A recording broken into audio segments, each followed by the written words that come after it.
yang dekat keluarga itu rumah dulu. Rumah dulu. Kalau yang sampingnya seberangnya? Yang sampingnya itu makam. Kuburan keluarga. Yang satu lagi sebelah sana itu kuburan dulu. Oh, kuburan dulu. Ya. Nah, kenapa nih alasan Bapak, kebanyakan orang Indonesia nih, masyarakat Indonesia pada umumnya kalau bikin rumah itu menjauh dari kuburan, menjauh dari tempat-tempat mengerikan lah istilahnya punya. Kalau kuburan terkenalnya angker kalau masyarakat Indonesia bilangnya gitu.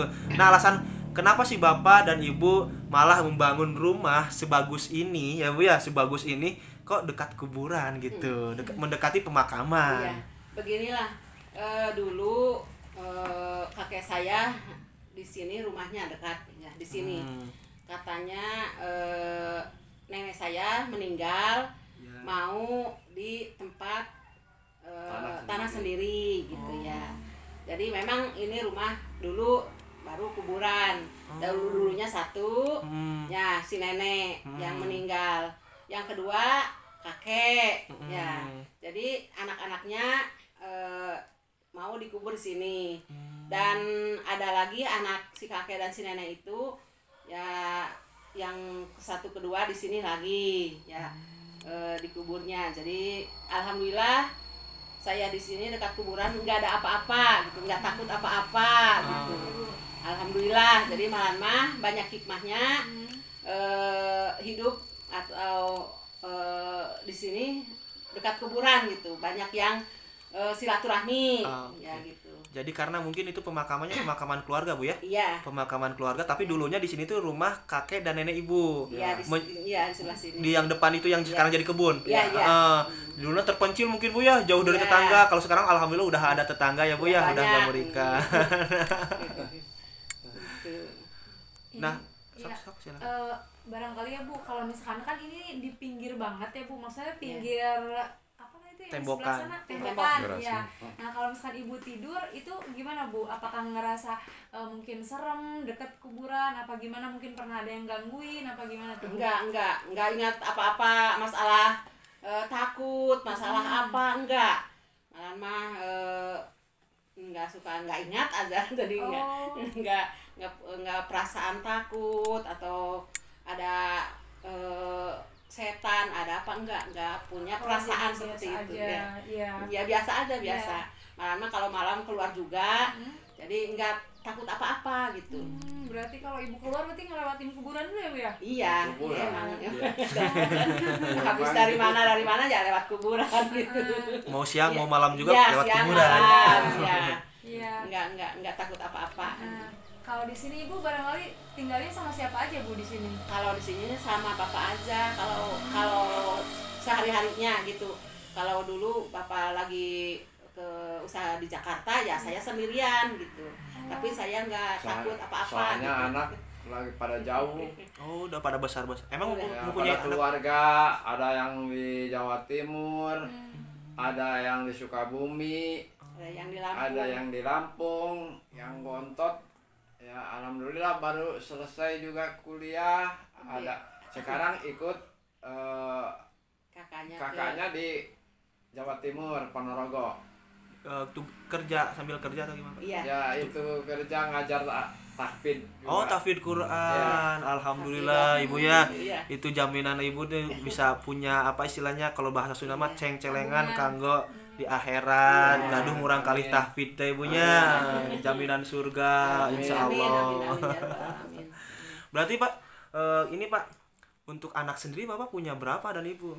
Punya 4. Yang satu yang pertama di Sukabumi, yang kedua di Ponorogo tapi dosen Gontor, yang ketiga di Lampung, juga di pondok, ngajar di pondok pesantren. Yang keempat yaitu yang belum keluarga yang baru wisuda. Perempuan atau laki-laki?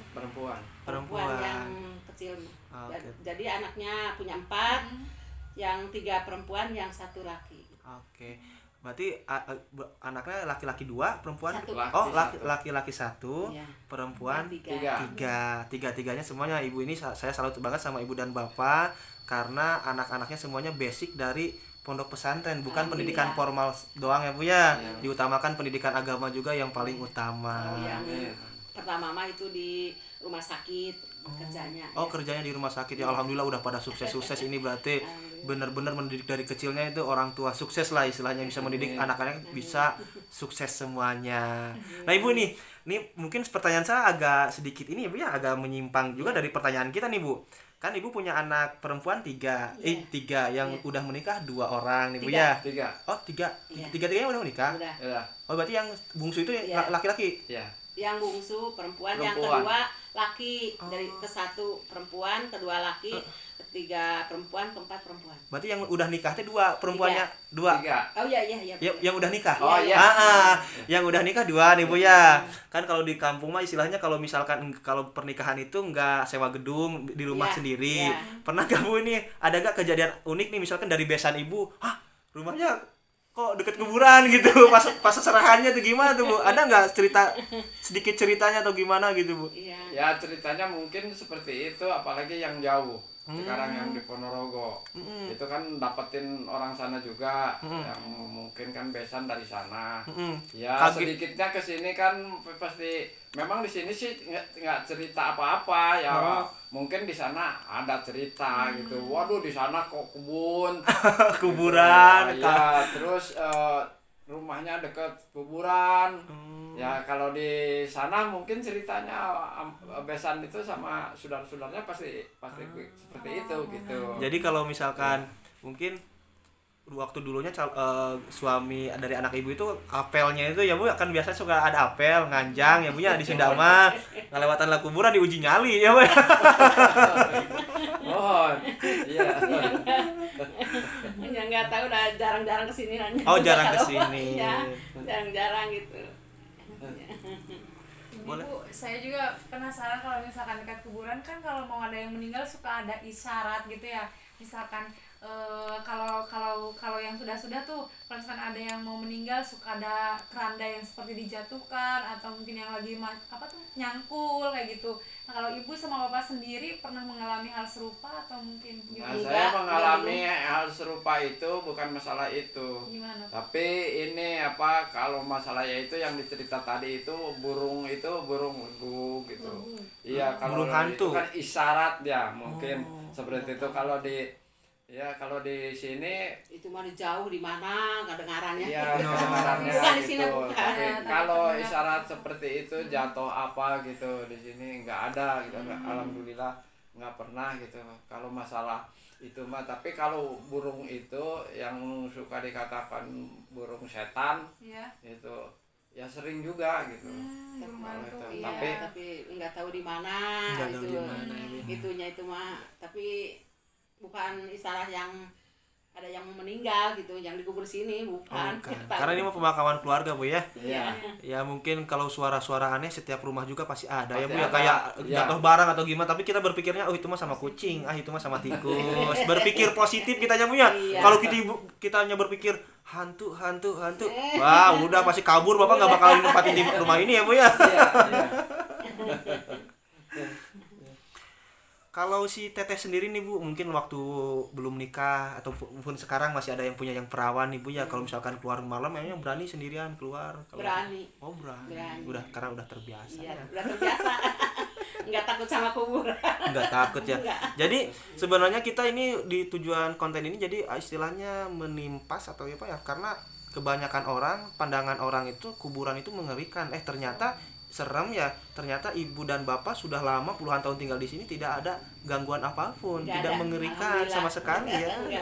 Jadi isu-isu itu tidak benar gitu ya. Tapi dari tetangga sendiri pernah nggak Bu yang bilang gini, Ibu wanian gini tinggal di makam? Banyak dari teman-teman di sekolah juga. Banyak. Rumah besar dekat kuburan, apa nggak takut? Nggak takut apa-apa. Jadi rekan-rekan kerja Ibu waktu di sekolah mungkin dulu ya Bu ya, banyak tetangga atau orang-orang lain yang datang ke sini, kok rumahnya dekat kuburan, apa nggak takut? Enggak. Nggak takut apa-apa. Tapi kalau tetangga sendiri mungkin pernah mengalami hal-hal yang kayak gitu terus cerita ke Ibu atau ke Bapak mungkin? Enggak ada. Belum. Sampai saat ini ya alhamdulillah nggak ada. Iya. Ini dong Bu, kan saya kan orangnya penakut ya Bu. Jangan kan tinggal di dekat kuburan itu ya, kalau misalkan di rumah sendiri aja yang ramai gitu ya, masih suka kalau kata orang Sunda mah borangan ke WC harus diantar gitu Bu.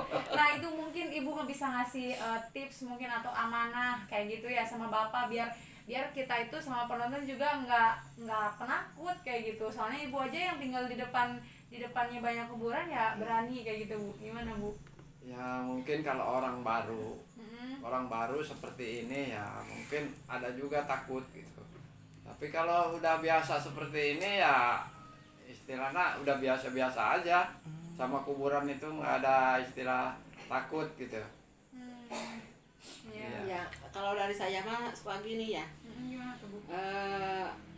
Jadi masalah mati itunya kan nggak usah takut, kita juga akan mati, dan kita banyak berdoa kepada Allah supaya tidak ada apa-apa, dan alhamdulillah sampai sekarang belum pernah ada apa-apa gitu yang menakutkan gitu. Jadi kita minta perlindungan kepada Allah ya Bu ya. Karena Ibu kan sering bilang waktu Bapak kerja di Jakarta dulu ya Pak ya, jualan usaha di Jakarta, sering ditinggal-tinggal sendirian di rumah. Alhamdulillah enggak apa-apa, Ibu hanya minta perlindungan kepada Allah Subhanahu wa taala gitu ya. Ya alhamdulillah gitu. Kalau apa-apa enggak ada setan itu yang suka takut-takutin kuntilanak, pocong, suara-suara aneh nggak ada.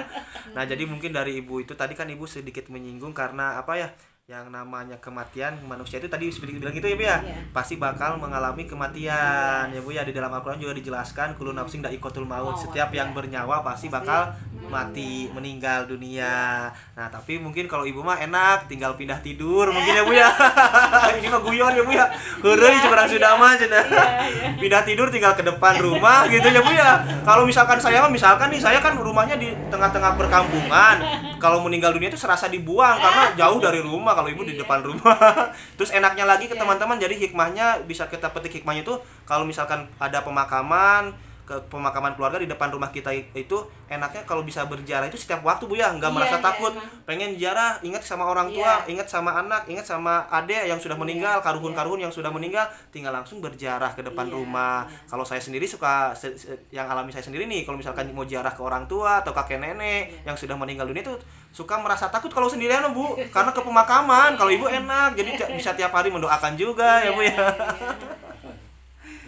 Itu mah jauh dan dekat juga ya, itu pasti banyak berdoa, kita harus banyak berdoa. Dan alhamdulillah pun paman meninggal juga sampai Kapolres di sini, upacaranya di sini gitu. Jadi kalau kepolisian mah secara militer Ibu ya? Iya, militer dari upacara di sini dari Kapolres Majalengka gitu, Kapolresnya datang ke sini gitu. Ya alhamdulillah gitu, jadi merasa banyak hikmahnya ya. Banyak saudara sama saudara gitu. Silaturahminya gitu kan, jadi tahu di sini. Oh iya betul, karena silaturahmi itu penting ya Bu ya. Jadi enaknya juga kalau gini, kata Ibu tuh sempat menyinggung juga di awal, bilangnya enaknya punya rumah atau karuhun dikuburkan di depan rumah. Jadi kalau misalkan Idul Fitri, karena di kampung kan Idul Fitri suka silaturahmi ke keluarga. Jadi Ibu mah nggak perlu silaturahmi ke sana kemari, tinggal nunggu di rumah karena mungkin keluarga-keluarga yang lain datang ke sini untuk berziarah kepada karuhun ya Bu ya. Semua ngumpul di sini. Kumpulnya di sini, di titik kumpul. Tapi siap ada gitu. Tinggal siap, asal siap makanannya ya Bu ya. Asal siap makanannya di sini. Menyambut keluarga besar ya Bu ya, karena kalau di kampung itu keluarga besar teman-teman, satu keluarga punya anak itu bisa menjadi kesebelasan sepak bola, tambah cucu ya Bu ya. Wah. Tapi mungkin itu menjadi sedekah jariah buat Ibu sendiri ya Bu ya, nanti juga bakal diganti oleh Allah yang lagi, yang lebih besar lagi, yang lebih banyak lagi.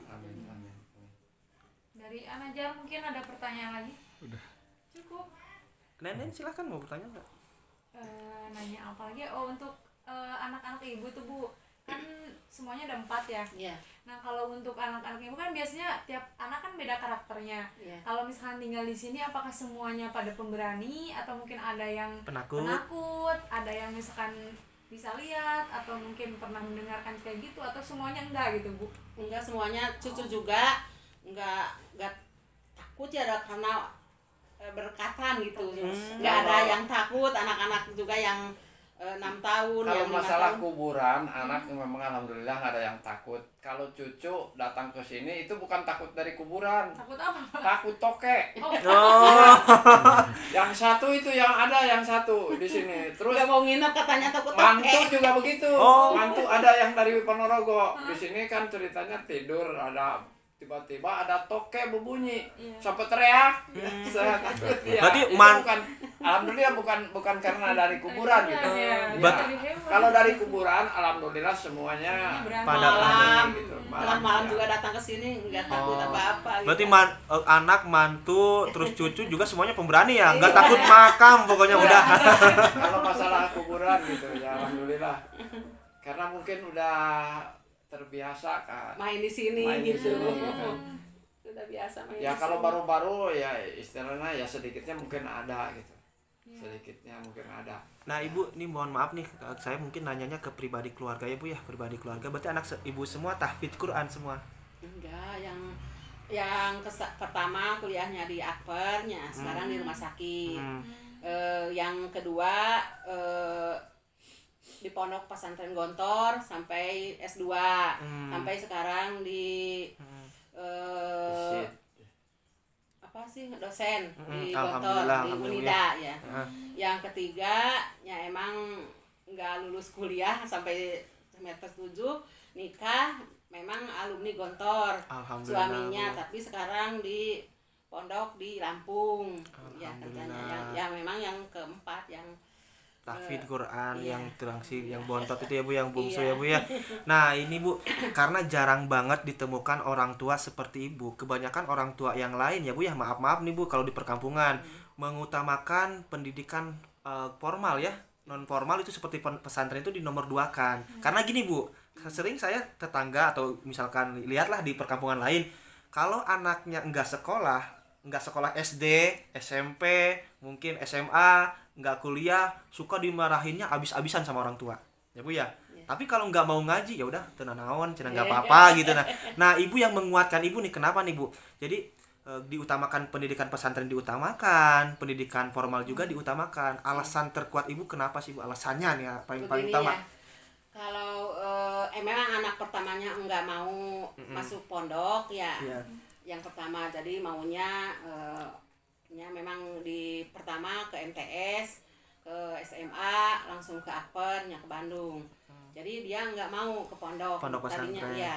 Yang kedua malah mau dari SD mau masuk Pesantren. ke pesantren ke Gontor ya. Yang sampai ya sekarang. Jadi yang ketiga dari SD masuk pesantren ke Kencana. Kan cana Cikijing, Ya. Kang Keindin. Iya, Iya. Sampai ke Tasik ke apa sih? Bukan itu sih. Suryalaya. Bukan. Asalam nanti Kenapa? Miftahul Cipasung. Cipasung. Tasik. Pasung. Ya, Cipasung Cipasung. Tasik. Terus ke Darussalam. Ciamis. Dipindahkan ke Darul Takwim ke Cikarang, Bekasi. Nah, yang ketiga dan yang keempat mulai SD masuk ke tahfidz Al-Quran ke Gontor. Nah, jadi perasaan saya tidak bisa mendidik dengan pelajaran agama sendiri. Jadi kalau saya nggak bisa memberikan pendidikan agama sepenuhnya, kalau saya dititipkan ke pondok, Insya Allah. saya tinggal jadi bebas gitu. Perasaan tuh bebas kalau anak ini diam di pondok. Terus aman juga bu ya, Ya, karena jadi jadi- tidak bergaul iya. sama orang-orang yang nggak Iya, bener ya lah pokoknya gitu. aman terus banget. Saya nggak bisa memberikan pendidikan kalau di rumah disuruh sholat subuh susah, Iya, betul. disuruh ngaji susah. Betul. Apalagi sudah SMP perasaannya sudah bebas dari baca Al-Quran. Sudah atau dewasa, ngaji ke- berasanya sudah dewasa Iya, ya. perasaan apalagi SMA. Nah, kalau di pondok itu saya serahkan sepenuhnya ke pimpinan pondok pesantren. Dewan Jadi, Kiai ya bu ya. kalau orang lain mah ada gini ya. Kalau di Gontor katanya disuruh tahajud kan, bangun sampai dicepret-cepret gitu. Katanya, anak saya mah nggak mau digituin gitu. Kasihan. Saya mah udah aja diserahkan kepada pimpinan pondok yang mengatur itu. Saya sudah bebas gitu. Jadi saya benar-benar nggak bisa mendidik sepenuhnya dengan pendidikan agama gitu. Jadi insya Allah kalau penuh dengan pendidikan agama ya formal juga, insya Allah bakal sampai akhirat lah. Iya betul. Untuk bisa menjaga diri sendiri. Iya. Karena yang terpenting itu yang dibawa sampai akhirat itu ya Bu ya. Ilmu agama ya Bu ya, betul. Ilmunya juga harus seimbang, harus sejajar antara betul. ilmu umum dan ilmu agama. Gitu. Jadi ya masuknya juga yang sekolah ada, pesantrennya juga ada, enggak salafi terus atau tidak ada sekolah. Saya mah kalau ke orang lain juga masukilah ke pesantren dan ada sekolahnya gitu. Jadi yang mendasar dari Ibu tuh penguatnya itu karena Ibu tidak begitu hafal, tidak begitu paham secara mendetail mendalam tentang ilmu agama, jadi menitipkan anak-anak Ibu di pesantren-pesantren ya Bu ya. Karena mungkin kalau di pergaulan di pesantren insya Allah aman. Senakal-nakalnya anak pesantren pasti nggak bakal lupa yang namanya sholat yang 5 waktu. Seperti itu mungkin Bu ya, insya Allah. Iya betul. Ya, memang saya juga guru agama tapi nggak bisa seperti sepenuhnya karena melawan itu. Karena kalau misalkan diajarkan sama orang tua sendiri, anak itu suka melawan ya Bu ya, beda dengan orang lain. Beda dengan di pesantren gitu, taat. Beda ya ketaatannya, kalau ke orang tua mah kan melawan gitu. Iya betul Bu. Oke Bu, terima kasih ya Bu ya atas waktunya Bu ya. Ibu semoga selalu diberikan kesehatan, Bapak juga sama diberikan kesehatan, anak-anaknya dalam berkarirnya selalu sukses. Amin. Boleh nanya lagi? Boleh, saya mah iya mati mata kayak gara ditutup. Lanjut boleh. Nah, kalau anak-anak Ibu tuh semuanya kan berarti kebanyakan yang anak santren ya, Bu. Nah, itu mereka kesadaran diri sendiri atau mungkin diarahkan oleh ibu atau gimana Bu? Yang utama itu walaupun orang tua ngarahkan, tapi kan rata-rata kalau anak nggak mau nggak mungkin terjadi. Nah yang pertama itu yang utama